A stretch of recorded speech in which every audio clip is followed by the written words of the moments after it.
সমাগত ভগবত ভক্তবৃন্দ ও ভক্তিমতী মাতৃমণ্ডলী, এই মহতি হরিবাসরে সবাইকে জানাই আমার ভক্তিপূর্ণ প্রণাম। না জানি কি পূর্বজন্মের সাধনা মনুষ্য জন্ম লাভ করিয়া আপনাদের মতো একনিষ্ঠ ভক্তর কাছে উপস্থিত হইয়াছে কিছু হরি কথা শোনানোর জন্য। আমার মতো অধম কি পারবে?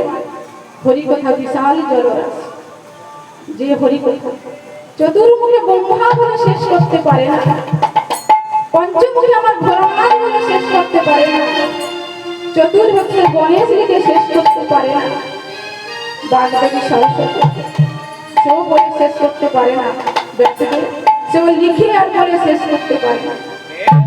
আমি তার কি বা জানি?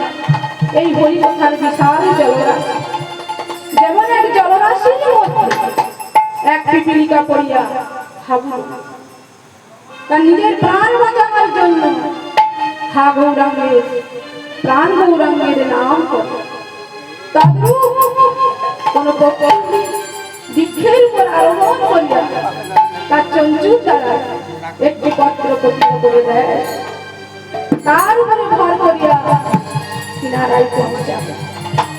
সেই যখন গৌরবর্ণ সরোবরে অধম নিরাকাশে দাঁড়িয়ে আছে আমাদের মতন একনিষ্ঠ ভক্তদের চরণ ধুলি কামনা করে, আমরা সবাই কিঞ্চিত কিঞ্চিত কদম ধুলি দিয়ে আমাকে এই গৌরগোবিন্দ সরোবর থেকে উদ্ধার করবে।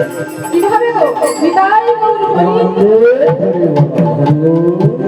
বর্ণসিত ব্রাহ্মণ ও বৈষ্ণব সবাকার চরণে জানাই আমার কোটি কোটি এর জন্য যে মহতি হরিবাস পেয়েছি তাদের চরণে জানাই আমার কোটি কোটি। আরে সুর ও যন্ত্র যারা সুস্থ বা অসুস্থ আসতে পারে না তাদের জন্য কৃষ্ণ কোথা পৌঁছে দিচ্ছে। ছোট হলে ভালোবাসা, বড় হলে প্রণাম।